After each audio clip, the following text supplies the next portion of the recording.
Bienvenidos al curso sistematizado de la doctrina espírita. Pertenecemos a la Fraternidad Espírita José Grosso de Córdoba. Estamos abordando el programa quinto, la guía número 41, donde vamos a hablar sobre la profilaxis y terapia para la obsesión. Vamos a empezar por definir qué es la profilaxis. La profilaxis es la prevención o conjunto de medidas que se toman para prevenir una enfermedad.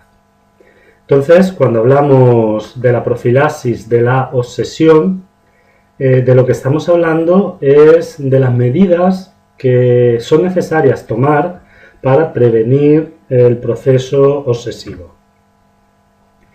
Para abordar el tema de la profilaxis de la obsesión, es fundamental conocer cuáles son las causas generales de la obsesión. Y Allan Kardec, en el libro de los médiums, hace un análisis de qué causas generales pueden producir la obsesión. Y él la divide en 4 causas fundamentales. La primera es la venganza. La venganza se produce cuando nosotros hemos hecho daño a alguien y esta persona, una vez desencarnada, pasa a vengarse de nosotros por el daño que le hemos hecho. Entonces se vincula a nosotros y puede producir un proceso obsesivo. También habla Allan Kardec de que la envidia que pueden tenernos ciertos espíritus puede hacer que ellos intenten producirnos un proceso obsesivo, sobre todo si a nosotros nos van bien las cosas, si estamos evolucionando, si estamos aprovechando nuestra existencia, si somos felices. Hay muchos espíritus que pueden en determinado momento sentir envidia de esta situación que nosotros tenemos. Y al sentir envidia pueden desear hacernos daño para evitar que nosotros seamos felices, que estemos bien. Otra razón sería para divertirse. Hay muchos espíritus que les gusta hacer daño simplemente por diversión, por pasar el tiempo, y también por nuestros defectos. Nuestros defectos son como un imán que atrae a aquellos espíritus que tienen sintonía con ellos y por lo tanto es una de las causas que puede también producir un proceso obsesivo. Si preguntamos cuál es la causa fundamental de la obsesión, lógicamente viene la respuesta clara. La causa fundamental de la obsesión son nuestros defectos. Las otras 3, si nosotros nos hemos corregido, si nosotros nos hemos liberado de aquellas causas perturbadoras, de aquellos sentimientos negativos que produjeron el deseo de venganza en otro, o que de alguna forma puedan servir de sintonía para aquellos espíritus que estén afines a nosotros, si nosotros conseguimos superar todos estos defectos, por más que ellos intenten, no van a encontrar una resonancia en nosotros. Porque todo proceso obsesivo parte de la afinidad, parte de la vinculación que de alguna forma hay entre el obsesado y el obsesor. Por lo tanto, la causa fundamental de la obsesión son nuestros defectos. Por esto que estamos diciendo, el intercambio mediúmnico entre encarnado y desencarnado tiene su base en la afinidad y en la sintonía. La afinidad es una semejanza y la sintonía podríamos definirla como un ajuste de frecuencias. Entonces nosotros sintonizamos con aquellos con los que somos afines. Por lo tanto, si nuestra afinidad es con los espíritus buenos, si nosotros por nuestro cambio moral y por nuestra actitud moral sintonizamos con aquellos espíritus que se dedican al bien, sería muy complicado que los espíritus inferiores tuvieran acceso a nosotros. Por lo tanto, la causa fundamental de la obsesión, repetimos, son nuestros defectos. La mejor forma de prevenir la obsesión es trabajar sus causas. Por lo tanto, mantener una conducta correcta en base a la práctica del bien es la mejor forma de mantener alejados a los espíritus que desean hacernos mal. Por el tema que hemos hablado, por el tema de la afinidad y de la sintonía. Vamos a ver una serie de hábitos saludables que nos pueden ayudar como profilaxis de la obsesión, como prevención de la obsesión. Crear el hábito de la oración y la vigilancia. Que orar sea un hábito en nosotros. Cuando hablamos de orar, no nos referimos al rezo que se dice maquinalmente. La oración es una conversación con Dios, con los buenos espíritus, en la que el alma participa plenamente de esa conversación, en la que nosotros somos conscientes y participantes emocional e intelectualmente de lo que estamos diciendo en el proceso de la oración. Por eso la oración es un sentimiento interior, no es simplemente una expresión ritualística, es una actitud de recogimiento interior que nos permite sintonizar con los espíritus buenos. Y la vigilancia, que sería estar atento a aquello que vivimos interiormente. ¿Cuáles son nuestras reacciones? ¿Cuáles son nuestros pensamientos delante de una circunstancia? ¿Cuál es nuestra emoción delante de una circunstancia? Es decir, es un autoconocimiento para estar atento de aquellos momentos en los cuales puede haber un proceso negativo en nuestros pensamientos que nos va a poder desencadenar una obsesión. Entonces es un hábito muy saludable la práctica de la oración y la práctica de la vigilancia. Crear el hábito de la lectura instructiva y de carácter moral. Muchas veces cuando leemos, nuestra mente se vincula y participa de aquello que estamos leyendo. Entonces, si creamos el hábito de tener lecturas correctas, lecturas buenas, lecturas de carácter ético-moral, nuestros pensamientos girarán en torno al tema de la lectura y modificarán nuestros patrones mentales y nos permitirán sintonizar con los buenos espíritus. Perdón. Crear pautas de trabajo, estudio y seguirlas. Es decir, tener una disciplina íntima. Crear pautas de trabajo, es decir, una pauta es un proceso. Por lo tanto, cuando nosotros tenemos procesos de trabajo, tenemos pautas de trabajo y pautas de estudio y las seguimos, nuestra mente está vinculada a ese trabajo y a ese estudio. Y eso impide que los espíritus obsesores puedan acercarse a nosotros e influenciarnos con sus ideas. Porque estamos creando una barrera mental para sus sugerencias. Entonces es muy importante este punto, el crear pautas, es decir, modelos, disciplinas de trabajo, estudio y seguirlas. También es importante un trabajo interior a nivel moral, es decir, que esté vinculado con el tema de nuestra conducta, y también a nivel intelectual, es decir, qué es lo que sabemos, qué es lo que no sabemos. Porque muchas veces el pensar que sabemos más de lo que sabemos puede ser también una puerta abierta a los procesos obsesivos, porque el espíritu va a alentar nuestra vanidad en cuanto a los conocimientos intelectuales que tenemos. Un trabajo interior racional, que es muy importante no saber solo, sino saber por qué se sabe. Y cuando tengamos una idea, tener la capacidad de poder argumentar desde un punto de vista lógico y racional esta idea.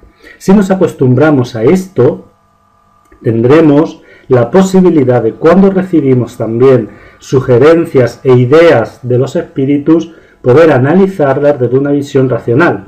Y al analizarlas desde una visión racional tendremos posibilidades de eliminar aquellas que puedan no ser todo lo lógicas y todo lo racionales que se esperaría.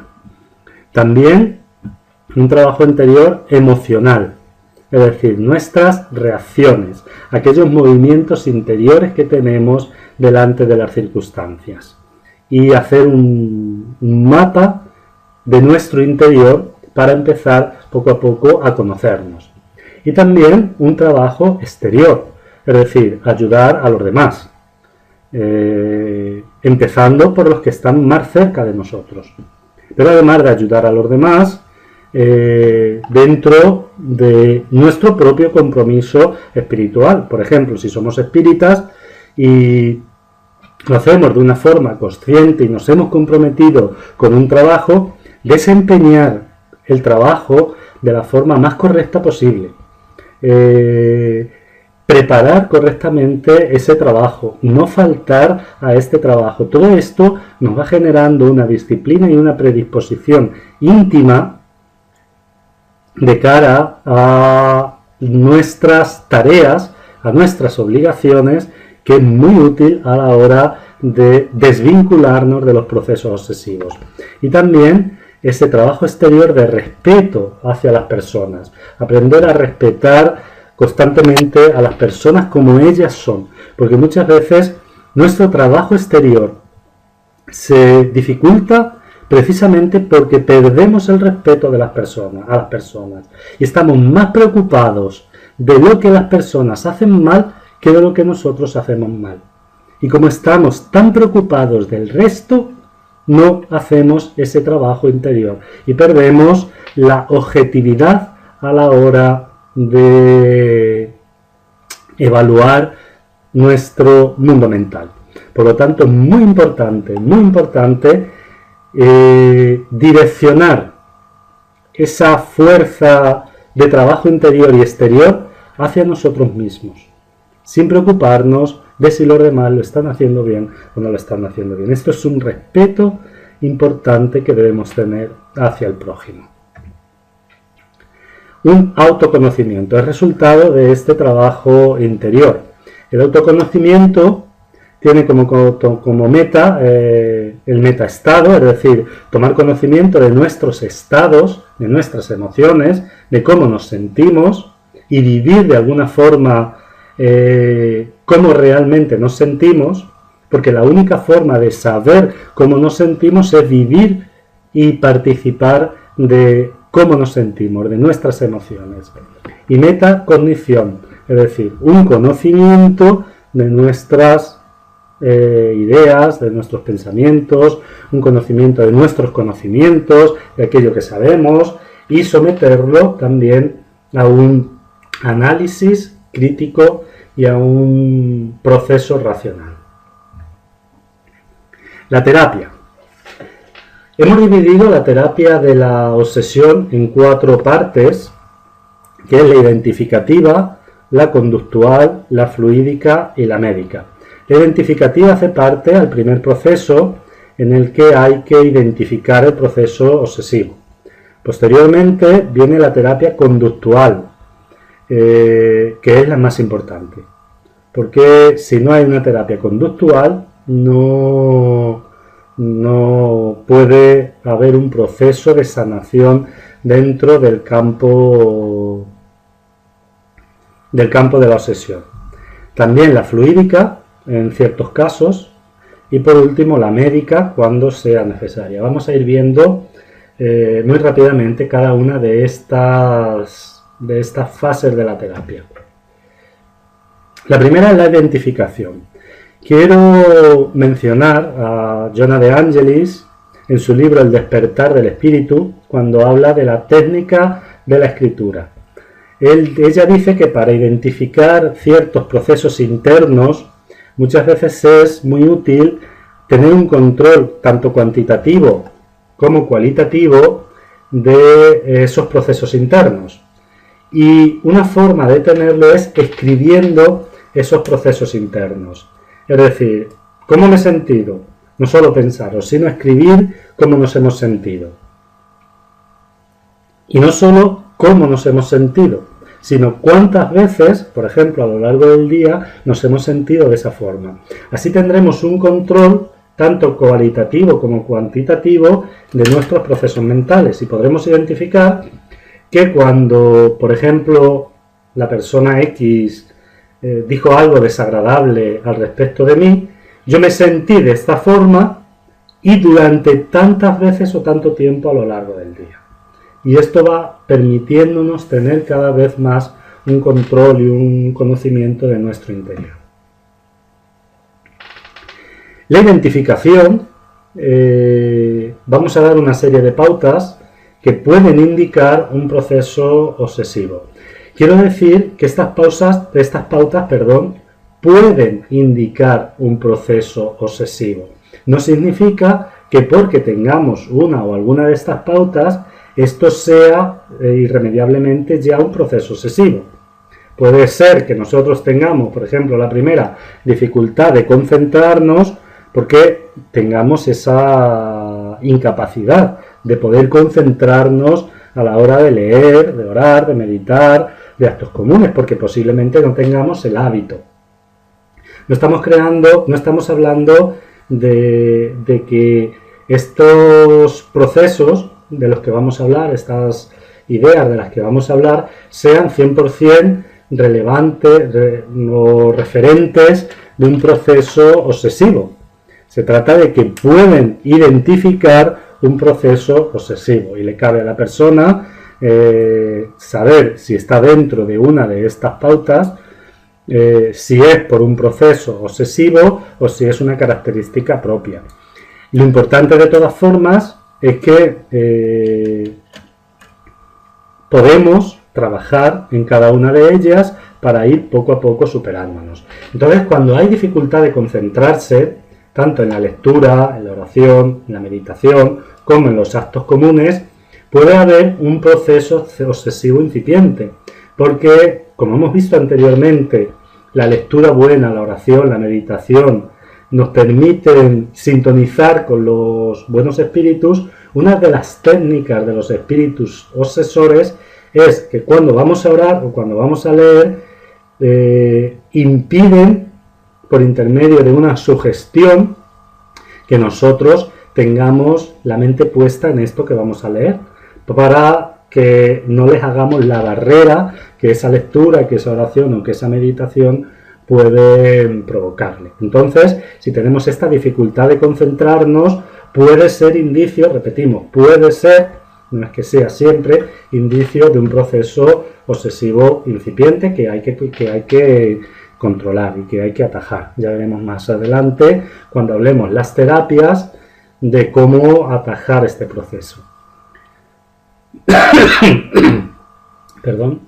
Ideas pesimistas también, porque bajan las defensas que podemos poner ante los espíritus obsesores y pueden desencadenar incluso en procesos obsesivos. Hacer un estudio de nosotros y de nuestras ideas, si vemos siempre el vaso medio vacío, lo vemos medio lleno. Es también un signo identificativo de un posible proceso obsesivo.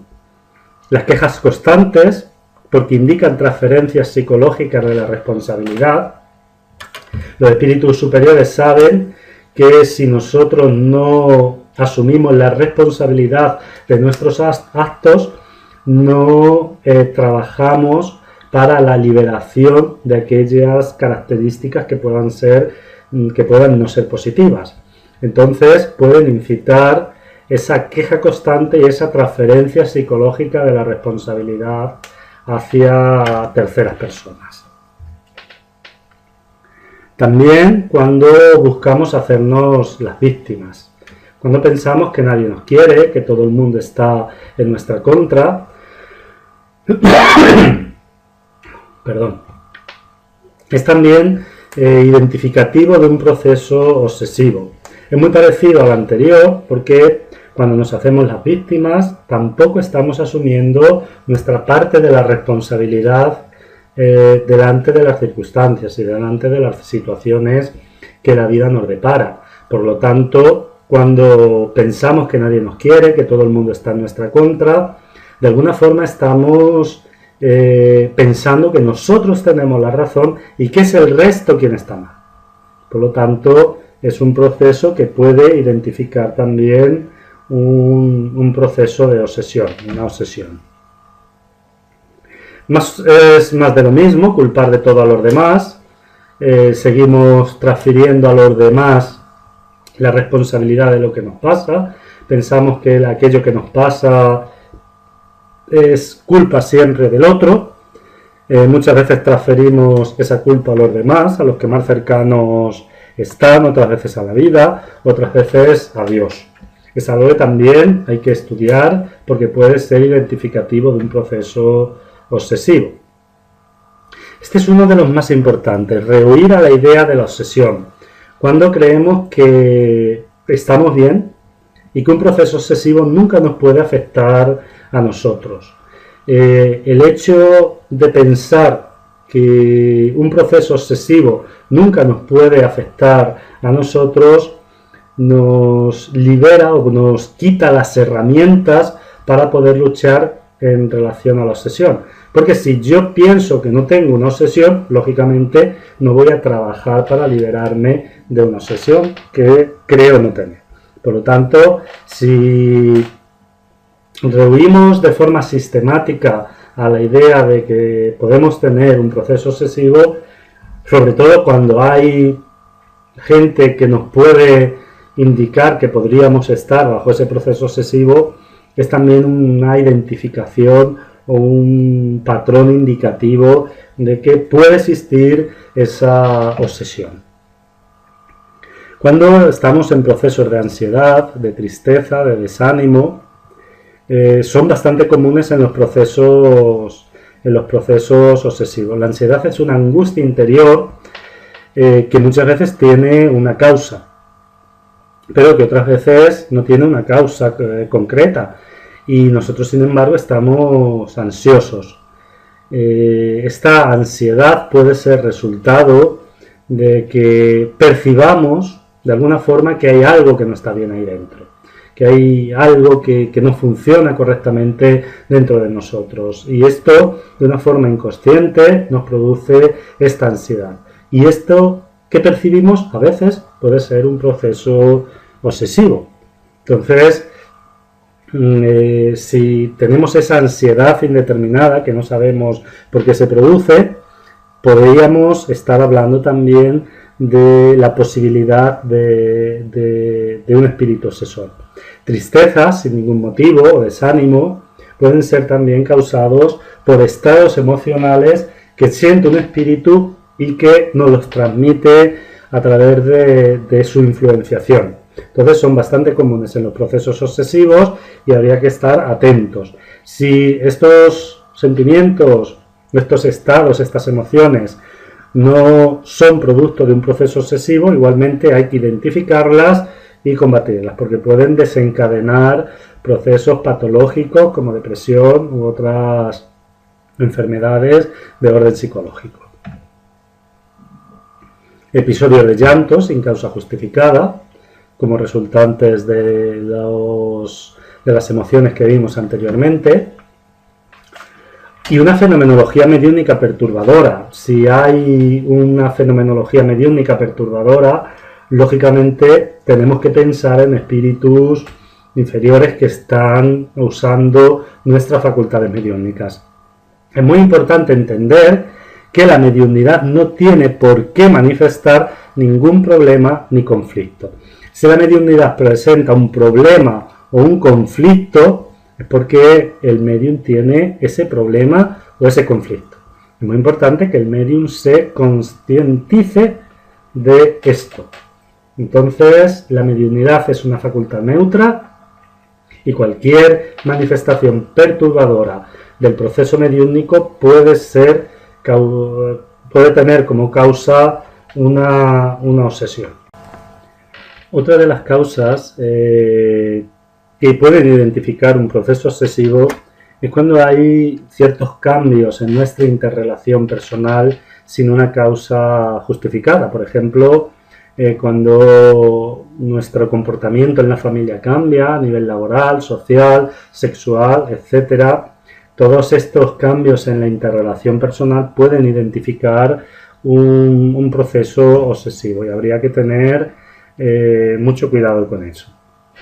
Terminamos el tema identificativo y vamos a pasar a dentro de la terapia. Repetimos, lo primero es identificar si existe un proceso obsesivo y una vez que hemos identificado la presencia de un proceso obsesivo y somos conscientes de él, vamos a pasar a la terapia conductual.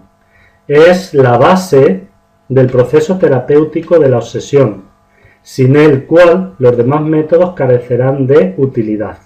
Es decir, si no hay un cambio en nuestro comportamiento, en nuestra conducta, todos los demás métodos no funcionarán. Es un proceso, este cambio de conducta, que requiere aprendizaje. Hay que aprender y hay que tener una nueva alfabetización conductual para realizar ese cambio en la conducta, pero sobre todo requiere fuerza de voluntad, porque hay conductas que están muy arraigadas en nosotros y que hay que eliminarlas.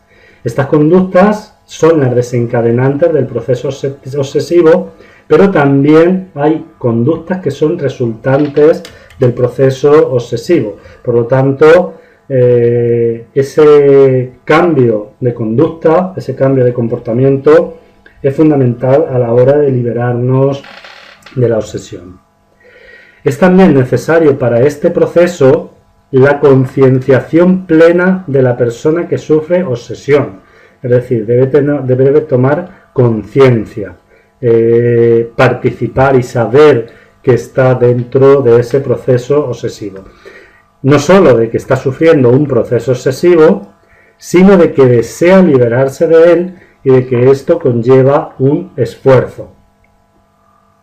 Entonces, saber que estamos en un proceso obsesivo y tomar conciencia de que tenemos que liberarnos de él para estar bien. Y además, que esta liberación conlleva un esfuerzo, que no va a ser una cosa que se va a hacer sin ningún esfuerzo. Saber que esto requiere un esfuerzo y que va a tener que aplicarse y tomar una pauta de conducta y de disciplina para liberarse del proceso obsesivo. Y por último, es lo que estamos diciendo, pautar una conducta que irá modificando las ideas obsesivas. Fijaos que no pone que modificará, sino que irá modificando, porque la modificación será poco a poco. No podemos cambiar hábitos, cambiar conductas de un día para otro. Entonces, será poco a poco. Iremos cambiando esas ideas obsesivas y también las conductas que estas ideas obsesivas nos imponen. Entonces vamos a ver, como la otra vez, una serie de pautas que pueden ser útiles en relación a la terapia de la obsesión. La primera es analizar y observar el tema objeto de la obsesión. La obsesión, por definición, es una idea fija. Como es una idea fija, la idea fija se circunscribe a un tema en concreto. Por lo tanto, observar cuál es el tema objeto de obsesión, cuál es el tema de nuestra idea fija. Luego, la obsesión puede tener una serie de desencadenantes que nos produzcan episodios de cansancio físico, etcétera, pero todo esto viene originado por una estructura mental y por lo tanto debemos observar ese patrón mental que se repite y que es la causa y el objeto de la obsesión. Es muy importante analizar y tomar conciencia de las consecuencias que tiene ese proceso obsesivo, es decir, si yo estoy y yo sigo con este proceso obsesivo, ¿qué consecuencias tiene para mí?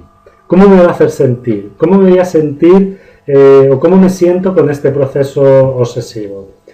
¿Qué repercusión va a tener este proceso obsesivo en mi vida ahora y en el futuro? Es muy importante tomar conciencia del daño que nos va a hacer ese proceso obsesivo. Porque si tomamos conciencia del daño que nos va a hacer ese proceso obsesivo, habremos dado un paso muy importante en la lucha en relación al proceso obsesivo. Porque muchas veces no luchamos con nuestros procesos obsesivos por la falta de importancia que les damos. Porque pensamos o no somos conscientes de la gravedad que puede tener y que puede desencadenar ese proceso obsesivo. Por lo tanto, esa concienciación y ese análisis de las consecuencias es importante de cara a tener una terapia que funcione delante del proceso obsesivo. Uso de la oración programada y también la espontánea. Cuando dimos este tema en el grupo, hubo quien preguntaba, ¿por qué la oración programada? ¿Por qué programar una oración? Precisamente para crear hábitos. Porque cuando estamos en un proceso obsesivo, o sin estar en un proceso obsesivo, cuando no hemos creado un hábito, nos es difícil realizar las acciones que queremos hacer. Entonces, para realizar las acciones de una forma natural, de una forma normal, es muy importante crear esos hábitos.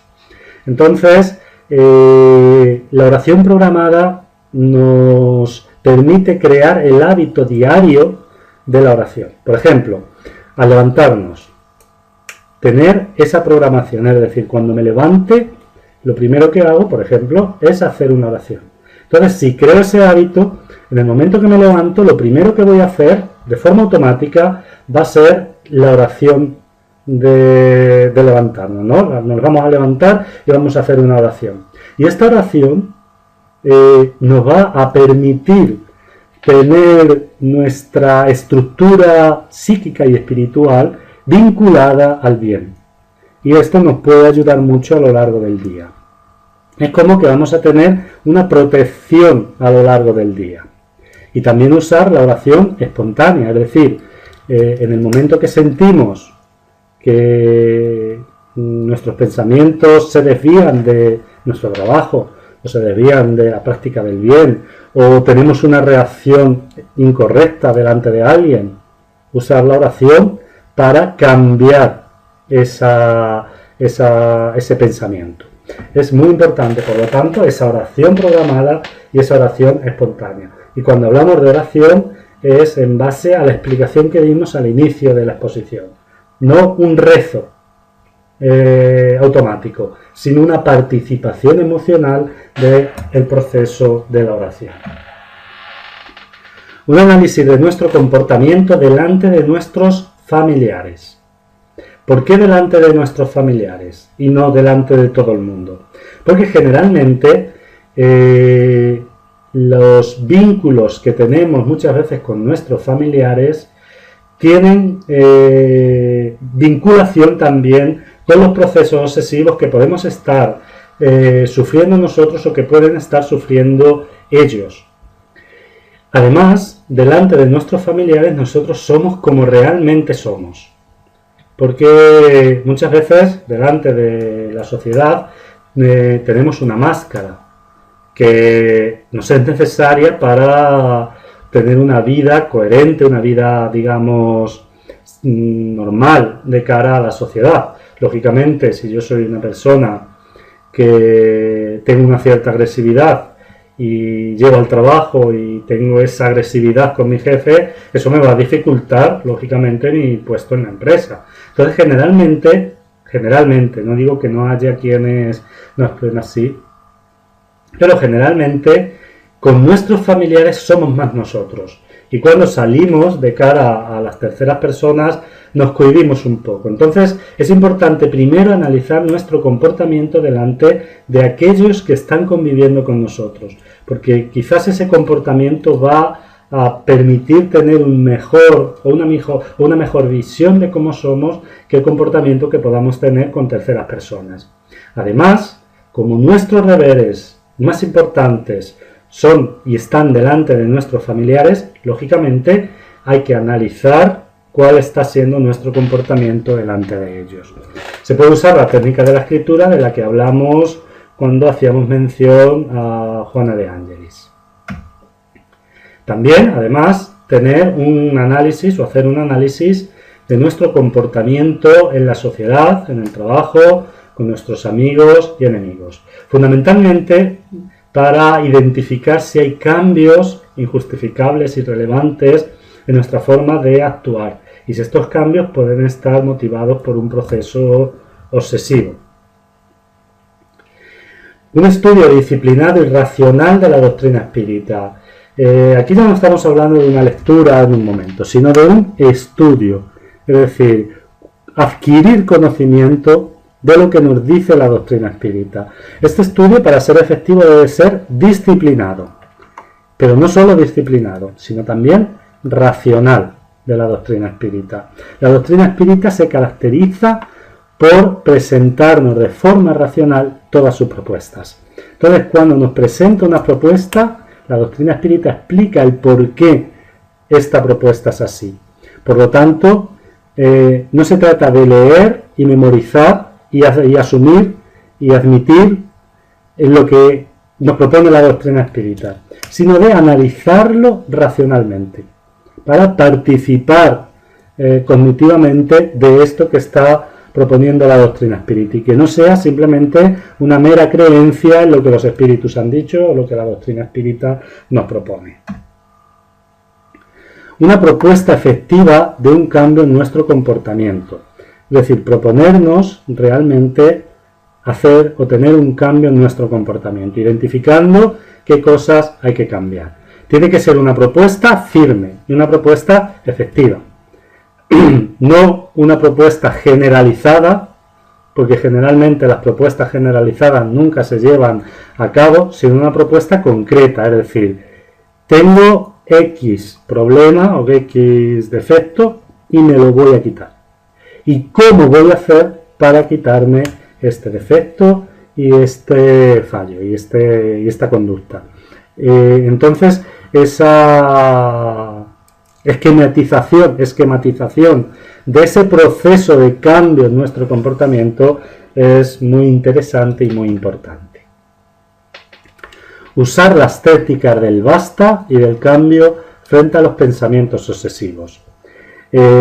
Repetimos, el pensamiento obsesivo es un pensamiento fijo que se repite, entrando en un ciclo.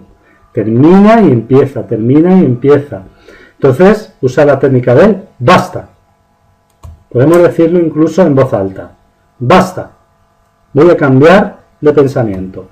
Entonces, es muy importante. Cuando estemos dentro de ese proceso obsesivo, muchas veces necesitamos concienciarnos de esto. Pero muchas veces es muy fácil porque este pensamiento ya nos está molestando. Imaginemos que tenemos que ir al médico a una prueba y empezamos a pensar, mira que si esta prueba es una enfermedad grave, tal, y le volvemos a dar otra vuelta, y venga que si tal. Entonces decir, basta, voy a dedicar mi pensamiento a otras cuestiones. Y dedicar nuestro pensamiento a otras cuestiones.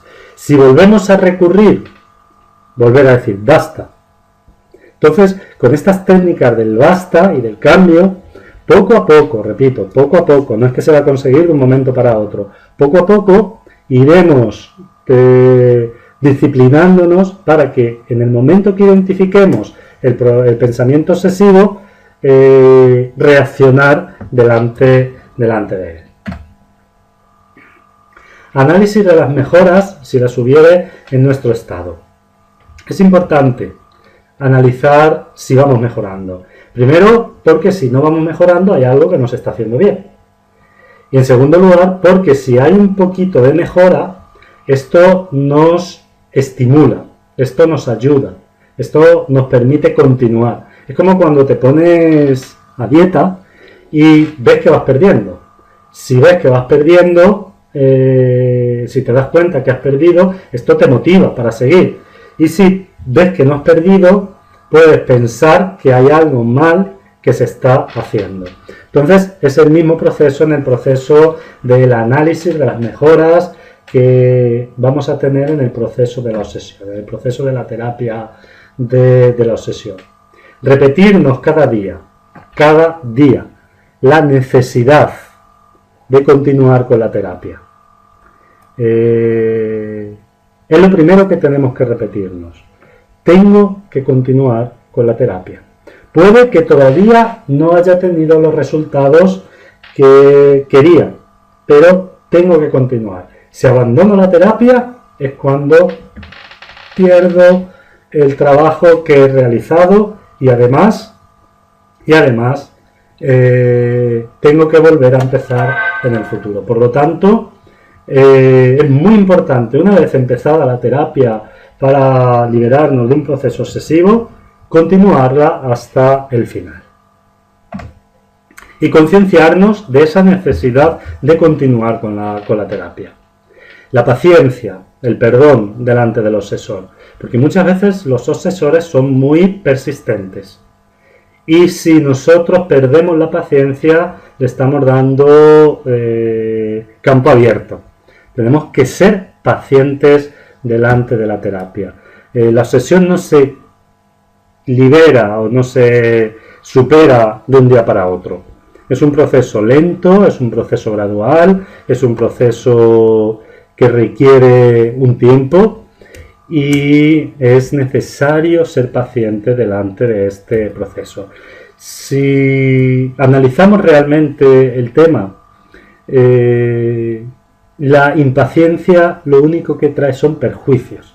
Si yo me impaciento, sufro y además doy un arma al espíritu obsesor para permitir que continúe con el proceso obsesivo. Por lo tanto, es importante entender ese tiempo necesario y usar la paciencia. También el perdón delante del obsesor.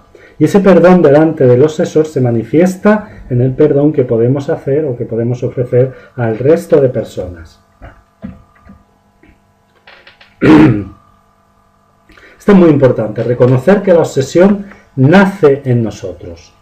Somos los responsables de ella, no somos las víctimas de la obsesión. Somos los desencadenantes del proceso obsesivo, bien porque hicimos daño a un espíritu o bien porque sintonizamos con él. Pero por lo mismo que somos responsables, tenemos los elementos para superarla. Como es algo que ha nacido en mí, puedo, cambiando las causas, superar el proceso obsesivo. Entonces, asumir la responsabilidad, no la culpa. En el espiritismo no es la culpa, en el espiritismo hay responsabilidad. Asumir la responsabilidad del proceso obsesivo nos permite asumir que como desencadenamos el proceso, tenemos los elementos internos para superarlos. También hay necesidad de una terapia fluídica en ciertos procesos obsesivos. Cuando se da el proceso obsesivo, el espíritu del obsesor contagia al del obsesado de vibraciones deleterias, de vibraciones perniciosas, de vibraciones que perjudican, por un contagio, por una sintonía vibracional. Pero también el espíritu obsesado, al ser influenciado en su pensamiento con ideas negativas, transfiere para su periespíritu vibraciones negativas. Entonces, el proceso de influenciación se da primero a nivel energético, porque nosotros absorbemos las vibraciones negativas del periespíritu del obsesor y de alguna forma nos envolvemos con ellas, y también porque al ser influenciados en nuestro pensamiento con ideas negativas, estamos dotando a nuestro periespíritu de vibraciones negativas. Entonces el periespíritu, nuestro periespíritu, tiene una doble influenciación. Por un lado, la influencia directa de las vibraciones del periespíritu del obsesor, y por otro lado, las vibraciones que son resultado de nuestras ideas. Como resultado de estas dos acciones, el periespíritu del obsesado se queda contaminado, con lo que se produce un malestar que impedirá que el proceso del pensamiento transcurra de forma normal, creando incapacidad de reacción en el obsesado. Cuando esto sucede, cuando el obsesado, por esa influenciación que recibe del espíritu obsesor, tiene esa incapacidad de reacción, es necesario la ayuda de terceras personas. Y esta ayuda se dará a nivel fluídico en un primer momento y luego a nivel conductual, creando pautas de conducta en un segundo momento. Pero en estos casos sí es necesario una ayuda fluídica. La palabra fluídica no sería una palabra correcta. Podríamos hablar de una terapia bioenergética o una terapia energética, porque la palabra fluido en la época de Kardec sí tenía una connotación en relación a los fluidos imponderables, por ejemplo se llamaba el fluido eléctrico, pero actualmente los fluidos son simplemente aquellos materiales cuyas moléculas permiten que el cuerpo, que la sustancia adopte la forma del recipiente en el que se encuentra. Entonces se limita a los gases y a los líquidos. Nosotros hablaríamos hoy, sería más propio hablar de energética, la terapia energética, a través de los pases o del agua fluidificada. Entonces en estos casos sí que es necesario, porque el pase limpiará ese periespíritu y le permitirá al espíritu mejorarse de ese malestar y poder optar por la terapia conductual, que es, sin lugar a dudas, la única que realmente terminará con el proceso obsesivo. Pero en ciertos casos, repitiendo, es necesaria la terapia fluídica. Y por último, la terapia médica, porque hay veces en el que el proceso obsesivo se somatiza, es decir, crea una serie de condicionantes en el organismo y una serie de enfermedades que pueden ser psicológicas o psiquiátricas. Tenemos aquí un cuadro de, por ejemplo, la subyugación puede producir episodios de histeria. La histeria, como sabemos, es una neurosis de conversión, donde sin haber una patología real, el paciente cree poseer o tener esa patología. También la depresión, porque la subyugación puede hacer que la persona se sienta mal, se sienta triste, una tristeza desmedida, por ese envolvimiento fluídico. También una neurastenia, ese cansancio constante sin una causa que lo provoque, simplemente por cuestiones insignificantes, por ejemplo, subir unas escaleras y la persona se siente totalmente cansada. Puede ser también proceso de una subyugación, esa influencia que está teniendo de un espíritu obsesor que está robando en parte esa energía.